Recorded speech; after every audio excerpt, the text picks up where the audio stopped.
Graça abundante para o principal dos pecadores, por John Bunyan. Capítulo 2. Despertando interesse pela religião. Logo depois disso, me casei. Deus foi misericordioso dando-me uma esposa cujo pai era conhecido por ser um homem piedoso. Embora tenhamos começado nosso casamento tão pobres quanto alguém pode ser, não possuindo bens à maneira do mundo, como um prato ou uma colher, ela tinha de sua parte uma cópia de O Caminho do Homem para o Céu e de A Prática da Piedade, os quais seu pai lhes havia deixado ao morrer. Às vezes líamos juntos esses livros. Encontrei neles algumas coisas agradáveis para mim, mas nesse tempo eu não tinha a convicção do pecado. Ela me contava frequentemente quão piedoso era seu pai, como ele reprovava e corrigia comportamentos pecaminosos, tanto em sua casa como entre seus vizinhos, como ele vivera de maneira santa e rigorosa neste mundo, e como isso era evidente em suas palavras e em seus atos. Ainda que a leitura desses dois livros não me tenha alcançado nem despertado para meu estado infeliz e pecaminoso, produziram em mim um desejo de corrigir a vida pecaminosa e seguir fervorosamente a religião da época, ou seja, ir à igreja 2 vezes ao dia e, o mais importante, com aqueles que eram proeminentes e conhecidos por levarem a religião a sério.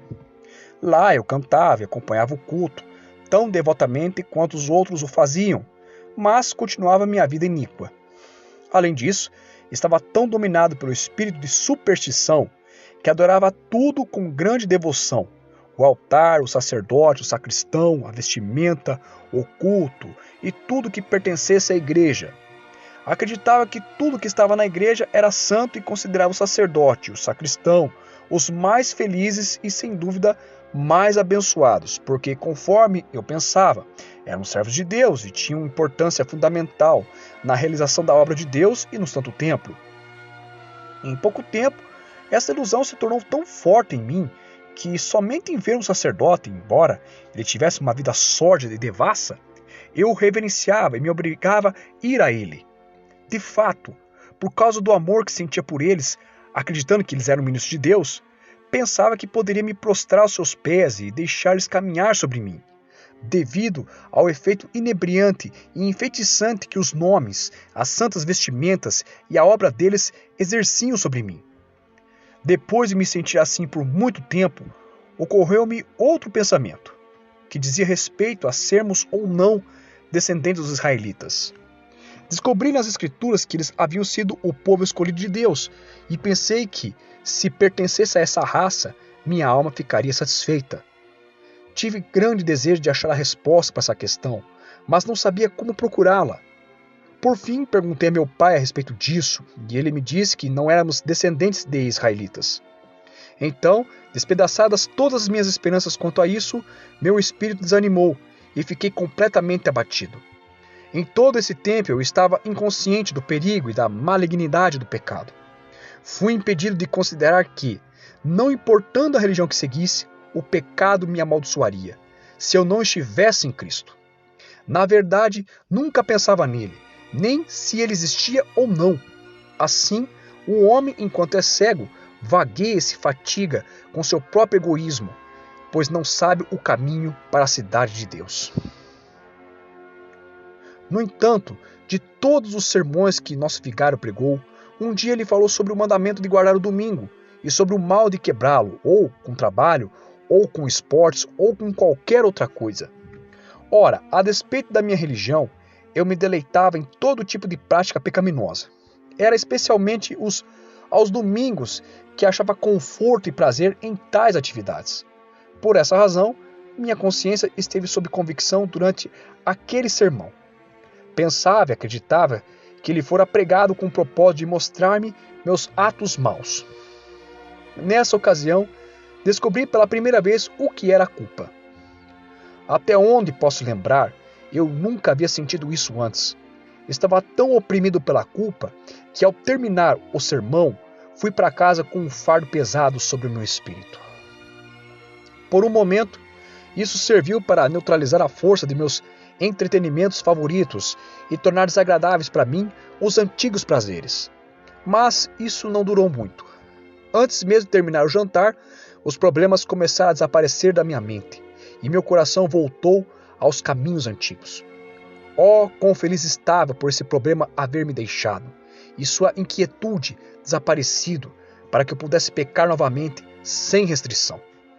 Então, após haver jantado suficientemente bem, descartei todos os pensamentos sobre o sermão e voltei, com um grande deleite, a meu antigo hábito de jogos e esportes. Naquele mesmo dia, quando eu estava no meio de uma partida de bilharda, que é um jogo que um pequeno pedaço de madeira afilado em ambas as extremidades é golpeado por um bastão, havia dado o primeiro golpe, estava para dar o próximo, quando repentinamente uma voz do céu, como um dardo em minha alma, disse: você abandonará os seus pecados e irá para o céu, ou manterá os pecados e irá para o inferno? Nesse instante, fiquei maravilhado e, deixando o bastão no chão, olhei para o céu. Foi como se visse com os olhos de meu entendimento o Senhor Jesus olhando para mim, mostrando seu extremo desgosto e ameaçando-me severamente com dolorosa punição, por essas e outras práticas ímpias. Este pensamento me ocorreu quando a seguinte conclusão se apoderou de meu espírito.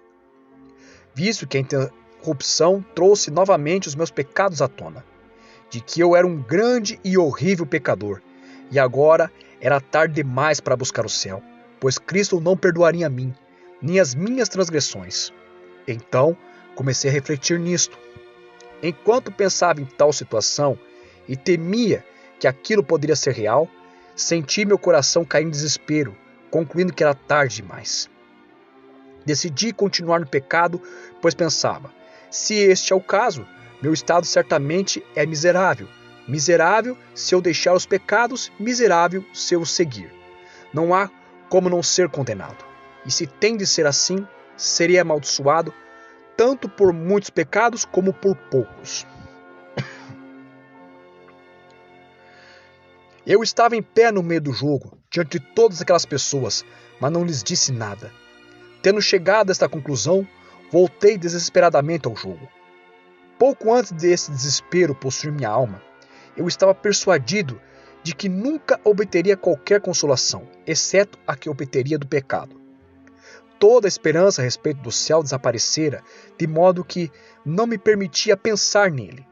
Contudo, encontrei em mim um grande desejo de satisfazer-me no pecado e continuei a considerar que pecado ainda poderia cometer a fim de provar a sua doçura. Tive pressa em satisfazer-me nos deleites do pecado, para que não morresse antes de realizar meus desejos, algo que eu temia muito. Declaro na presença de Deus que eu não estou mentindo quanto a essas coisas, nem elaborando qualquer fingimento. Estas eram de fato as coisas que, com todo o coração, eu desejava. Que o bom Senhor, cuja misericórdia é insondável, perdoe minhas transgressões.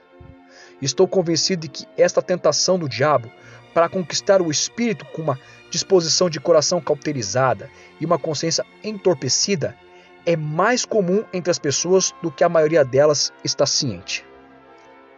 O diabo alimenta silenciosa e furtivamente o coração e a mente das pessoas com tal desespero que, apesar de não sentirem culpa específica, acreditam que não há mais esperança para si mesmas, visto que têm amado os seus pecados, portanto, elas continuam a segui-los.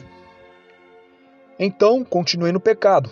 Minha mente sempre ansiava por mais, embora me atormentasse o fato de que o pecado não trazia a satisfação que eu esperava. Continuei assim por um mês ou mais. Um dia, eu estava diante da loja de um vizinho, amaldiçoando e praguejando, bancando louco como era habitual no meu proceder pecaminoso. E a dona de casa, lá de dentro, me ouviu. Mesmo sendo libertina e ímpia, ela reclamou que eu amaldiçoava e praguejava em tão terrível medida que ela tremeu ao me ouvir. Além disso, para aquela mulher, eu era a pessoa mais ímpia que ela já conhecera em toda a sua vida, no que diz respeito a praguejar. Ela disse que, com minhas ações, eu poderia arruinar toda a juventude da cidade, se andassem em minha companhia.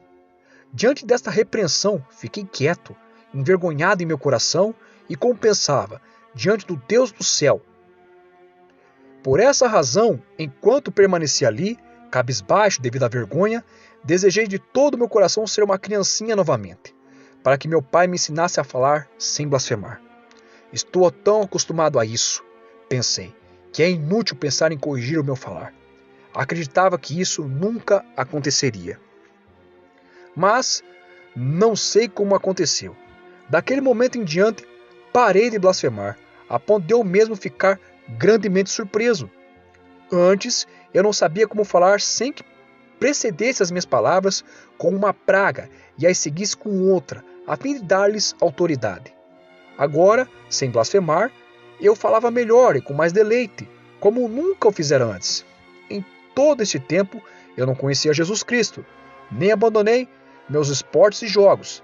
Todavia, logo depois, conheci um homem que professava ser cristão, e, conforme pensei, falava de maneira agradável sobre as Escrituras e a religião.